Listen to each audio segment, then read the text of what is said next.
அனைத்து நல்லுள்ளவங்களுக்கும் வணக்கம். நான் ஆர்கே பேசுகிறேன். விக்மாசமோட நெக்ஸ்ட் சேனல் வழக்கமாக உலக செய்திகள். இன்றைய சிறப்பு செய்திகள் நம்ம ரஷ்யா உக்ரைன் எடுத்துக்கலாமா? ஏன்னா நம்ம நேற்றைய பதிவில் ரவிக்குமார் சோம சேனலில் சொல்லியிருந்தோம். 23ஆம் தேதி நடத்தப்பட்ட தாக்குதல் பெரிய அளவு உக்ரைன் முழுவதும் தாக்கல் நடத்தியிருந்தாங்க. பட் இன்று அப்புறம் 24 + 25 இந்த 2 நாளும் சேர்த்து ரஷ்யா இதுவரை இல்லாத அளவுக்கு உக்ரைன் மீது தாக்கல் நடத்தியிருப்பதாக ஒரு குற்றச்சாட்டு. இவங்களும் தாக்கல் நடத்தியிருக்காங்க. உக்ரைனும் ரஷ்யாவில் இருக்கக்கூடிய ஒரு ஆயுத குடோன்கள், ஒரு எண்ணெய் ஃபீல்டெல்லாம் இருந்திருக்கு. அதன் மீது டார்கெட் வச்சுருக்காங்க. மாஸ்கோவை தாண்டி ஒரு சில டார்கெட் வைத்திருக்காங்க. அப்புறம் சிரியாவில் நடந்த நிகழ்வுகள், செங்கடல் பகுதியில் யூகேனுடைய போர்க்கப்பல் நுழைந்திருப்பதாக தற்போதைய செய்தி கிடைத்திருக்கிறது. நிறைய விஷயங்கள் அனலைஸ் பண்ணலாம். வாங்க வீடியோ கொடுக்கலாம். வீடியோ கொடுப்பது மாதிரி நீங்கள் நம்ம சேனல் சப்ஸ்கிரைப் பண்ணலாம். சப்ஸ்கிரைப் பண்ணிட்டு வாங்க. மறக்காம பெல் பட்டன் கிளிக் பண்ணி ஆல் ஆப்ஷன்ஸ் கொடுங்க. வீடியோ கொடுக்கலாம்.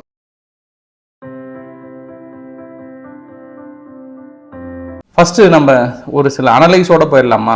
ஏன்னா இன்றைக்கி ISW இந்த அனலைஸ் வெளியிட்டிருக்காங்க.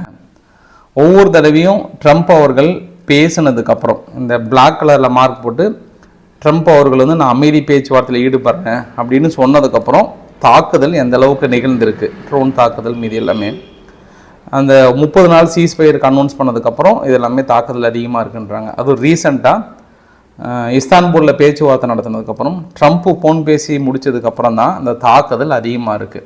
ஒவ்வொரு நம்ம இந்த அனலைஸ் ஃபுல்லாக நம்ம சுற்றி பார்க்கும்போது நல்லா தெரியுது. இந்த நீல கலர் இருக்கு இல்லையா, இது எல்லாமே ட்ரோன் தாக்குதல். மீதி கலர் இருக்குல்ல, அது மிசைல்ஸ் தாக்குதல். அப்போ நம்ம என்ன புரிஞ்சிக்கலாம் இந்த இடத்துல? நிஜமாகவே நீங்கள் ஃபோன் பண்ணி அமைதியை ஏற்படுத்துறீங்களா இல்லை தாக்குதல் நடத்துங்கன்னு சொல்கிறீங்களா அப்படின்றது இந்த இடத்துல ஒரு மிகப்பெரிய ஒரு கேள்விக்குறி. ஒருவேளை இவங்க 2 நாடுகளும், குறிப்பாக புடின் அவர்களும் சரி, இந்த பக்கம் ஜெலன்ஸ்கி அவர்களும் அவர் சும்மா என்னன்னு கூட கண்டுக்கிறது இல்லையா அப்படின்னு இன்னொரு கேள்வியோடு போயிடலாம். இன்று அமெரிக்காவுடைய பத்திரிகைகள் ஒரு சிலர் என்ன சொல்லிட்டாங்கன்னா, அவ்வளோதான், ஆல்மோஸ்ட் ரஷ்யா ஜெயிக்க போகிறாங்க, அவங்களுடைய வெற்றியை நிலைநாட்ட போகிறாங்க, அவங்களுடைய சக்ஸஸ் அனௌன்ஸ் பண்ண போகிறாங்கன்னு சொன்ன உடனே இன்றைக்கி உக்ரைன் தரப்பில் செம்ம காண்டாயிட்டாங்க, டென்ஷன் ஆகிட்டாங்க. அது எப்படி அமெரிக்க பத்திரிகைகள் இந்த மாதிரி எழுதலாம்? அவங்க எங்கே வெற்றியை நோக்கி சென்றிருக்கிறாங்க? ஒரு பொழுதும் நாங்கள் இருக்கும்போதெல்லாம் முடியாதுன்ற மாதிரி சொல்லியிருக்காங்க. சரி, அது பத்திரிகைகள் எழுதுகிறாங்க, எதிர்ப்பு தெரிவிக்கிறாங்களா, அதெல்லாம் பெரிய இஷ்யூ இல்லை. பட் நேற்று இரவு என்ன நடந்ததுன்னா, வீடியோ பதிவுகளும் சரி, உங்களுக்கு அடுத்தடுத்த வரைபடங்களோட நிகழ்வுகளும் பாருங்கள். இதுவரை இல்லாத அளவுக்கான ஒரு ட்ரோன் தாக்குதல். அதாவது உக்ரைன் முழுவதும் பவர் ஆஃப் பண்ணிட்டாங்க. இன்டர்நெட்னா நெட்டு ஃபுல்லாக கட் பண்ணிட்டாங்க. எல்லாமே எங்கெங்கே பதுங்கு குழிகள் இருக்கோ அந்த இடத்துல பதுங்கு குழிகள் போயிட்டு ஒளிஞ்சுக்கோங்கன்னு சொல்லிட்டாங்க. அதனால் மக்கள் போயிருக்காங்க. அங்கே வரைபடங்கள் எல்லாமே தெளிவாக தெரியுது. பெரிய அளவுக்கான தாக்குதல் உக்ரைன் முழுவதும் நிலை குலைந்திருக்கிறது. ஏன் ரஷ்யா திடீர்னு இந்த தாக்குதல் நிகழ்த்தியிருக்காங்கன்னா, கரெக்டாக இந்த எக்ஸலத்தில் பதிவு பாருங்கள். 12 மணிக்கு அவங்க என்ன பண்ணுறாங்க, ஒரு பதிவு ஒன்று போடுறாங்க. Russia is under fire, Ukraine மாஸ்ன்ற மாதிரி போட்டாங்க. அதுக்கப்புறம் இவங்க அதிகாலையில் ஒரு 2 மணிக்கு எடுக்கிறாங்க ரிவெஞ்சா. அதாவது இவங்க 12 மணிக்கு எடுத்த தாக்குதலை யார், உக்ரைன் ரஷ்யா மீது நடத்தப்பட்ட தாக்குதலை 12, திரும்பி இவங்க 2லிருந்து 3 மணிக்கு அதிகாலையில் அடித்த தாக்குதல்லாம் பெரிய அளவுக்கான தாக்குதல் அது இருக்கிறது. அதாவது பதில் தாக்குதல் நிகழ்த்தி இருக்காங்க. இன்னும் இழப்புகள் சரியாக வரல. நான் இப்போ காலை பதிவாக எடுத்ததுனால இழப்புகள் டீட்டெயிலாக வந்தது அப்படின்னா நான் இரவு பதிவிலோ இல்லை உங்களுக்கு டீட்டெயிலாக நான் சொல்ல விரும்புகிறேன். நான் தொடர்ந்து எல்லை பகுதியில் பெரிய அளவுக்கான யுத்தங்கள் நடைபெற்று கொண்டிருக்கிறது. ரஷ்யா தொடர்ந்து முன்னேறி கொண்டிருக்கிறதுன்ற மாதிரியான ஒரு தகவல்கள் அங்கேருந்து கிடைத்து கொண்டிருக்கிறது. ஸோ இந்த எச்சரிக்கையெல்லாம் என்ன நம்மளுக்கு தோணுது அப்படின்னா, என்னதான் அமைதி பேச்சுவார்த்தை முடிஞ்சாலும் அங்கே இருக்கக்கூடிய எண்ணெய் வளங்களும் மீதி முக்கிய இடங்களிலும் உக்ரைன் தாக்கல் நடத்தும் பட்சத்தில் நீங்கள் 1 அடி அடித்தா நாங்கள் 10 அடி அடிப்போம் அப்படின்னு ரஷ்யா தரப்பில் ஒரு செய்தியாக சொல்கிறாங்க.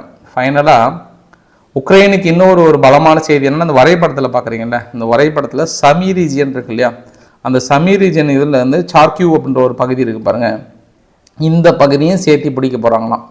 50,000 வீரர்கள் அந்த எல்லை பகுதியில் நிலைநிறுத்தி இருக்காங்கன்றாங்க. இது 23ஆம் புலிகேசிக்கு கொஞ்சம் ஷாக்காக தான் இருக்கும். ஏன்னா லுஹான்ஸ், டானக்ஸ் இந்த பகுதி எல்லாமே இப்போ ரஷ்யா வசம் இருக்கிறது. மீதி மேலே இருக்கக்கூடிய இந்த பகுதியும் உள்ளே கொஞ்சம் பிடிச்சிட்டோம் அப்படின்னா இங்கிருந்து அடிக்கடி ரஷ்யாவுக்குள்ளே நுழையிறாங்க இல்லையா, அதனால் அந்த பகுதியும் பெலாரஸ் வரைக்கும் தன் பக்கம் இணைச்சிக்கலாமான்ற ஐடியாவில் மேபி ரஷ்யா இருப்பதா நம்ம என்ன புரிஞ்சிக்கலாம் அப்படின்னா, இப்போ பேச்சுவார்த்தை கொண்டு வந்தீங்கன்னா இந்த பகுதியோடு நிறுத்த போகிறோம், இல்லைன்னா நாங்கள் அதையும் சேர்த்து பிடிக்க போகிறோன்றாங்க. ஒன்று 23ஆம் புலிகேசியும் சரி, உக்ரைன் தரப்பில் என்ன சொன்னாங்கன்னா, ரஷ்யா கிட்ட ஆயுதங்கள் ட்ரோன்லாம் கிடையாது, அதனால தான் அங்கே ட்ரம்ப்புக்கிட்ட கெஞ்சி கூத்தாடி எப்படியாவது அமைதி கொண்டு வந்துடுங்க, ஆயுதங்கள் இல்லாமல் தடுமாறுறாங்கன்ட்டு ஒரு 2 மாதத்துக்கு முன்னாடியே யூகேன்னு வந்து பாருங்க, உக்ரைனுடைய இன்டெலிஜென்ட் புட்டனோவ் அவர்கள் என்ன சொன்னார்னா, இப்போ நம்ம மட்டும் கொஞ்ச நாள் இழுத்துட்டு போயிட்டோம் அப்படின்னா நம்ம ரஷ்யாவை அடி நடிச்சு மற்ற பகுதியெல்லாம் பிடிச்சிடலான்னாங்க.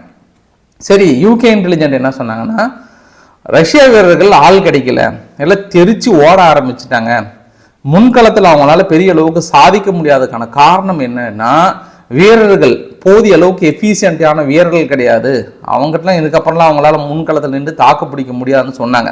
ஆனால் திடீர்னு இன்னைக்கு என்ன சொல்றாங்க, அவங்களே 50,000 வீரர்களோட தயாராக இருக்காங்கன்றாங்க. அப்போ எதை நம்ம நம்பலாம்?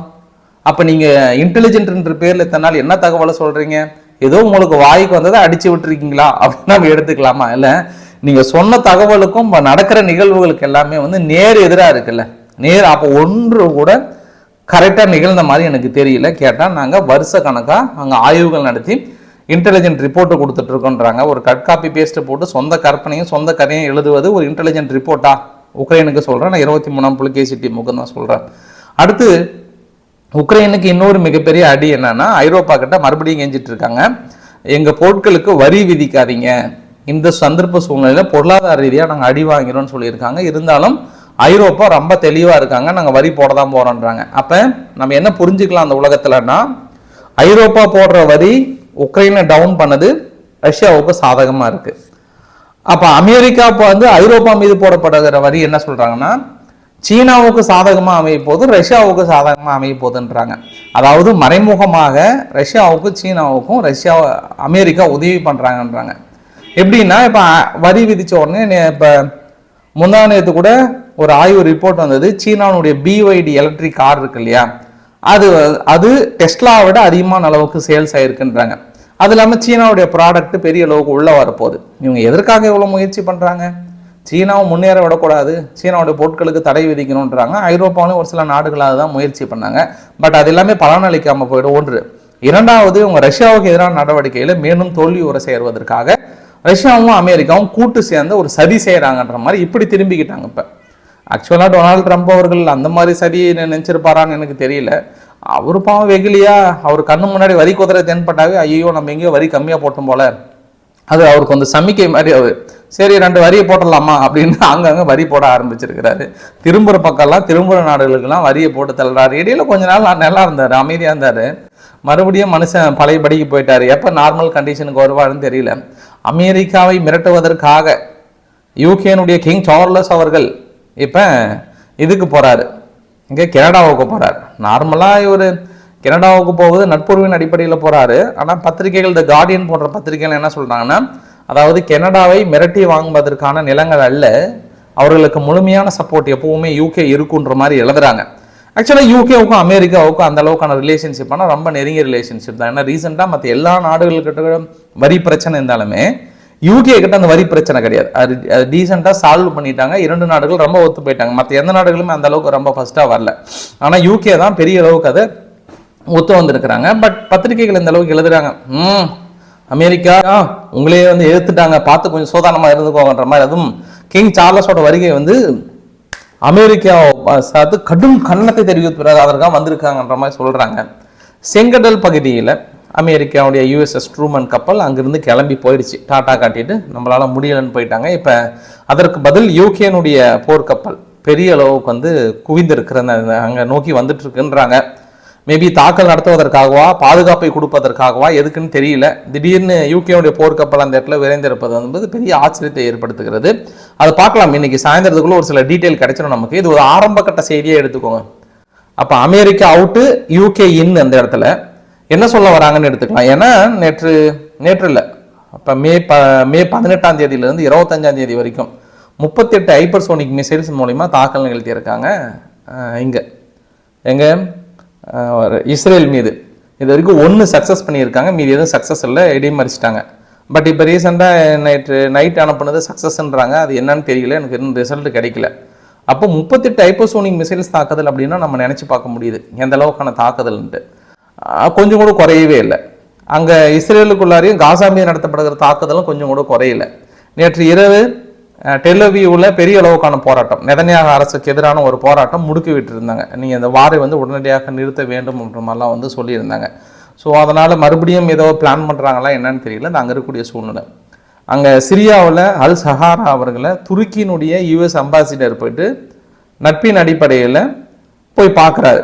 இது மாதிரி நாங்கள் பொருளாதார தடையை நீக்கிட்டோம், இதுக்கப்புறம் உங்கள் நாட்டில் மற்ற இதெல்லாம் சிறந்து வழங்க வேண்டியதான்னு இருக்காங்க. அப்போ கூட துருக்கியினுடைய முக்கியமான நபர்களும் வராங்க. அங்கே போயிட்டு எரடகன் அவரோட சந்திப்பை உறுதி பண்ணுறாங்க. இப்போ அல் சஹாரா அவர்கள் வந்து மறுபடியும் எங்கே போகிறாரு, துருக்கிக்கு போகிறாரு. இஸ்தான்புல்ல போயிட்டு எரடகன் அவர்களை வந்து சந்திக்கிறாங்க. அதாவது இந்த இடத்துல எப்படி எடுத்துக்கலாம்னா, நம்ம அமெரிக்கா பொருளாதார தடையை நீக்கினதுக்கப்புறம் துருக்கியுடைய ப்ரெசன்ஸ் அதிகமாக இருக்குது, இஸ்ரேலை வந்து தள்ளி வைக்கிறாங்க அப்படின்னு எடுத்துக்கலாமா? இது அவ்வளோ சீக்கிரம் அமைதியை கொண்டு போகுமா அப்படின்றது இன்னொரு கேள்வியை இந்த இடத்துல வச்சிடலாம். நேற்று அலிப்போ போன்ற பகுதிகளில் கூட துருக்கியினுடைய கவச வாகனங்களும் பீரங்கிகளும் பெரிய அளவுக்கு உள்ள நுழைஞ்சிருந்ததை பார்க்க முடியுது. ஸோ அமைதியை கொண்டு போகிறாங்களா இல்லை அடுத்த காலத்தை கொண்டு போகிறாங்களான்னு தெரியல. ஏற்கனவே அமெரிக்கா தடைகளை நீக்கினா கூட அங்கே சிவில் வார் நிறையா வருவதற்கான வாய்ப்புகள் இருக்குன்ற மாதிரி சொல்லியிருக்காங்க. நேற்று இன்னொரு செய்தியும் பார்க்க முடிஞ்சது. சிரியானுடைய மினிஸ்டர் ஆஃப் இன்டீரியர் வந்து என்ன சொன்னார்னா, இதுக்கப்புறம் பெண்களுக்கும் அதுக்கான ரெஸ்பான்சிபிலிட்டிஸ் இருக்குது, இதுமாதிரி பெண் படைகளும் நாங்கள் உருவாக்க போகிறோம், சிரியாவுடைய women and dignity and right அப்படின்ற மாதிரி சொல்லிட்டு அவங்க பெரிய அளவுக்கு உருவாக்க போகிறன்ற மாதிரி சொல்லியிருக்காங்க. பெரிய விஷயம்தான் நம்மளுக்கு. ஃபைனலாக இந்த வீடியோட கிளைமேக்ஸில் 3 விஷயத்தை பார்த்துடலாம். முதல் விஷயம், நேற்று நான் அறக்குறையாக சொன்ன செய்தி கடைசி பதிவில் கிளைமேக்ஸில், லைபீரியா ஃப்ளாக்டு எம்எஸ்சி இஎல்சிஏ இந்தியாவுடைய கோஸ்ட் கார்டு பக்கத்தில் கொச்சி பகுதியில் குறிப்பாக விழிஞ்சன் துறைமுகத்திலிருந்து ஒரு 40 கிலோமீட்டருக்கு அந்த பக்கம் துறைமுகத்துக்கு வர்றதுக்கு முன்னாடியே பெட்ரோலியம் மற்றும் கந்தக பொருட்கள் ஏற்றி வந்தது சரீரமாக இருந்தது. அதுலேருந்து 26 பேர் ரெஸ்கியூ பண்ணிட்டேன்னு சொல்கிறாங்க. பட் அது ஃபுல்லாக ஒன்றும் முழுசாக சாயலை. சப்போஸ் சாய்ஞ்சது அப்படின்னா அந்த இடத்துல நீர் வளமே பெரிய அளவுக்கு பாதிக்கப்படுற அளவுக்கு இருக்குது. அதை ரெஸ்கியூ பண்ணிட்டு இருக்குன்ற மாதிரியான ஒரு அனௌன்ஸ்மெண்ட் கொடுத்துருக்காங்க. இரண்டாவது செய்தி, போலந்துடைய பிரசிடென்டல் கேண்டிடேட் என்ன பண்ணியிருக்கிறாரு, நேற்று பேட்டி கொடுக்கும்போது ஏதோ மறைமுகமாக எடுத்து ஏதோ இது பண்ண இனல் மாதிரி ஏதோ சாப்பிட்ருக்கிறாரு போல். இந்த வீடியோ பதிவு பெரிய அளவுக்கு வைரலாக இருக்குது. அவரால் பாருங்கள் பேட்டி கொடுக்குற நேரத்தில் கூட மது அருந்தாமல் சம்திங் ஏதோ இல்லாமல் இருக்க முடியல, இந்த ஏதோ சம்திங் இருக்குது, இவரும் ஜெலன்ஸ்கி மாதிரி தான் போல் அப்படின்ற மாதிரி வந்து கம்பேர் பண்ணுறாங்க. கொஞ்சம் பார்த்து சோதானமாக இருந்துக்கோங்க, மது பிரியர் அதிகமாக இருப்பாங்களான்ற மாதிரியான விமர்சனங்கள் அந்த இடத்துல வந்து முன் வைக்கிறாங்க. மூன்றாவது, நான் ஆட்சிக்கு வர்றதுக்கு முன்பு ட்ரம்ப் அவர்களை சொல்கிறேன், 1 ட்ரில்லியன் அளவுக்கான ஆயுத பட்ஜெட்டை நான் குறைக்க போகிறேன்னு சொன்ன அவர் மறுபடியும் 1 ட்ரில்லியனை விட அதிகமான பட்ஜெட்டை போட போகிறாரு. இப்போ கேட்டதுக்கு நாங்கள் வந்து கட்லாம் பண்ண மாட்டோம், இன்னும் அதிகம் தான் பண்ண போகிறோம்ன்ற மாதிரி வந்து சொல்லியிருக்காங்க. தெரிஞ்ச விஷயம் தானே, நீங்கள் ஏன் இராணுவத்தை வளர்த்துறீங்கன்றது தெரிஞ்ச விஷயந்தான் ஒன்று. ஃபைனலாக லிபியாவில் மிகப்பெரிய ஒரு காட்டு தீ பார்த்துட்ருக்கீங்கல்ல, இது வந்து க்ரீன் மவுண்டைன் அப்படின்னு சொல்கிறாங்க. பெரிய அளவுக்கான காட்டு தீ அவங்களால வந்து கட்டுக்குள்ளே கொண்டு வர முடியலன்றாங்க. அதை அவசர நிலை பிரகடனப்படுத்தியிருக்காங்க அந்த குறிப்பிட்ட ஏரியாவில் மட்டும். ஸோ காட்டுத்தீ அணைப்பதற்கான முயற்சிகள் மேற்கொண்டிருக்கிறோம்ன்ற மாதிரி வந்து சொல்லியிருக்காங்க. இன்றைக்கு ஓரளவுக்கான தகவலை கவர் பண்ண நினைக்கிறேன். பிடிச்சிருந்தால் லைக் பண்ணுங்கள், ஃப்ரெண்ட்ஸுக்கு ஷேர் பண்ணுங்கள், சப்ஸ்கிரைப் பண்ணுங்கள். விக் மார்க்கெட் சேனல். நன்றி, வணக்கம்.